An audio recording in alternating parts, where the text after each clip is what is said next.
Hello, this is Chef Orlando coming from Chef Orlando's Kitchen, talking about Chef O videos. Today we're going to cover two cooking methods. Okay, one of the cooking methods is a moist cooking method, which is boiling. Now you say that's plain, Chef. Yes, it is plain, but you will be surprised if you say that. Some people say, "Go boil something for me." They're like, "Well, what's that?" All right. Or go simmer something for me. Well, what's that? All right. Well, it's kind of one and the same, but it is different because you get different effects. All right. We're also going to cover the process of sauteing, but we need to know what we would use for those items, for those two cooking methods. Now, before we get real deep into it, one of the things that's going on right now, and for my class that have been with me through this term, you understand, in order to saute, you have to start with a hot pan. A hot pan. I have a saute pan already on the fire. Now, the example that I've used many times, and you guys have heard me say this, I talk about the Cheesecake Factory or any good restaurant that knows how to set up a saute station. Now, the reason why I talk about the Cheesecake Factory is because you can actually see it. Oh, that's my wife in the background. She's making lunch, by the way. All right. You can actually see the saute people. And I think they call it a dance, man. When these guys, I'll stop when I go to the Cheesecake Factory and watch them do their thing. Because it's a lot of them back there doing different jobs. And it's like a dance because they're busy. They can't slow down. They got to get it done. All right. So the saute person always has 3 to 4 to 5 saute pans already ready to go.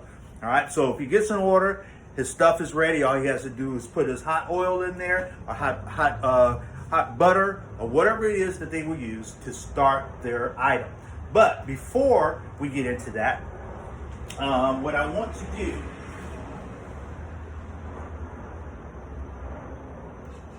Let's sit here. 1 second, I'll be right back with you. Before we get into that, what I want to do is introduce to you the pans that I use. The saute pan we've talked about, I've showed it to you. This is a great saute pan. I took the saute, don't judge. I took the saute pan when I worked for Wolfgang Puck. Some of you know who Wolfgang Puck is. He's one of the great restaurateurs of our time, and he was a great chef back in the day. I worked for him, and they used the top of the line equipment. Great saute pans because they had wonderful dishes on their menu. All right, so we have a saute pan here, right? Here we have, looks like a saute pan, and it basically is. It is a non-stick saute pan, which is used for omelets. Now, I will show you how to make an omelet. They say in France, the sign of a great chef is to be able to make a perfect omelet. I've been to a restaurant, a French restaurant, and I had a perfect omelet, and I saw what they were talking about. Okay? Very important pan to your kitchen. This is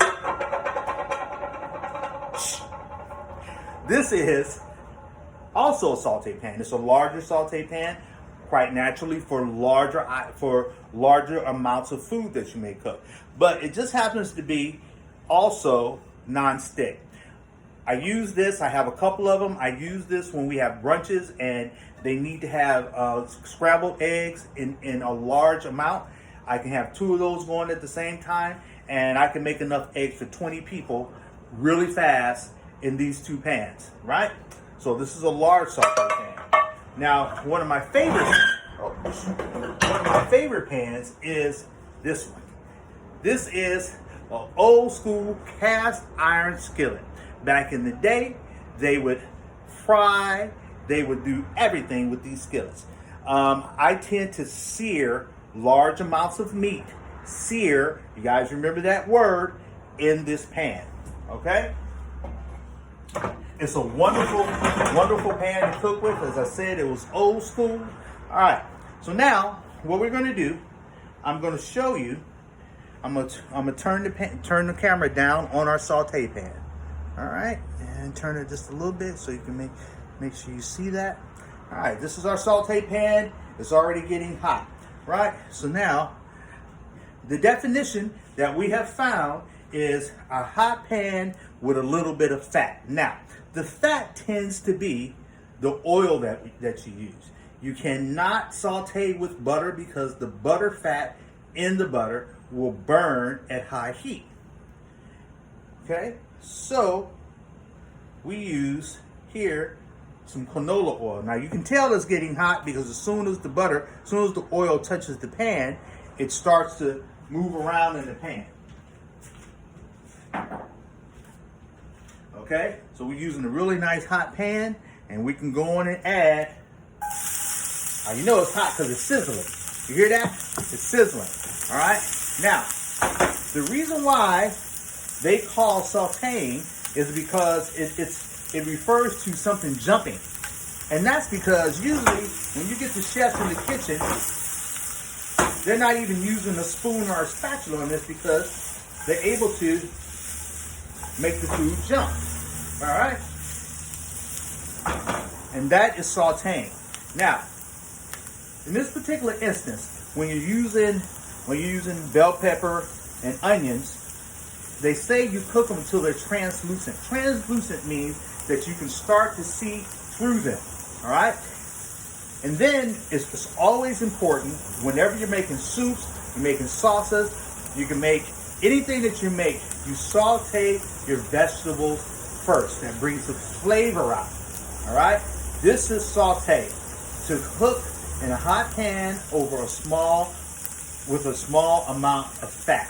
Okay, this is saute. Now, let that continue. And you know what's really beautiful about this is that the smell has made people millions of dollars. There's people that have started their business, their sausage business or their hot dog business. They'll put a little bit of onion and bell pepper in a saute pan or on a flat grill. People walk by, they smell it, they say, I want some of that. And they go over and buy it. This is saute. All right? All right. Now, the other cooking method that I said we would cover is boiling. All right? Now, our water is, let's see here, we'll turn this one off. Our water is boiling. It's at a rapid boil. Okay? Now, if you were making rice, if you were making pasta, this is how you start it. Okay? Once the water starts to boil, you can add your rice. Now, we will be making this. I just wanted to cover this real fast, and we'll go back to it again. I'll actually make a pasta dish and let you see it from the very beginning. All right? This is boiling, moist heat cooking. This is dry, the saute is dry heat cooking, boiling. All right. So now the second cooking method that they talk about is to simmer. Now, what you will notice in recipes where they talk about making soups or sauces, it always starts out with boil. Okay. Simmer is you just have just a little bit of boil, little bit of bubbles, and you can cover it and you can let whatever dish you're making finish at a simmer. Now, I wanted to show you guys this because I can talk to you about it, and unfortunately with us not being in the class, I have to do the best I can to give you examples of what it would be about. Now, as we go into this next week, we will be reviewing everything that we've learned in this class for the last 5 to 6 weeks. And we'll be adding things because we will actually start doing dishes next week. I will do dishes. Every dish that I do, I will make sure that you have the recipe for, so you can prepare it for your home. All right. One of the words I want to leave with you guys today is searing. Searing. All right. Because I have young men in my class that have never cooked a hamburger. And the first thing you do with a hamburger is make sure it's nice and brown on both sides, which is searing. Now, the searing process is not cooking completely. What it does, it puts a nice brown crust on the outside of whatever you're cooking, and then you will have to finish cooking it afterwards. You might stick it in the oven, and if you're braising something, you will have to put it in the oven for anywhere from 2 to 3 to 4 to 5 hours, 5 to 6 hours. We've discussed that, and the purpose of that is to dissolve the connective tissues that would be in the tougher pieces of meat. All right, I'm gonna save that for another video. But I wanted to touch bases on these two because we've discussed it a couple of times this week. I understand that some people actually need to see it done. I would love to do things to have so you can taste it, but you are going to have to take the initiative at home to do this for yourself, and I will give you all the information and tools that I can to help you along. Once again, this is Chef Orlando, and what this was Cooking Methods. Talk to you soon.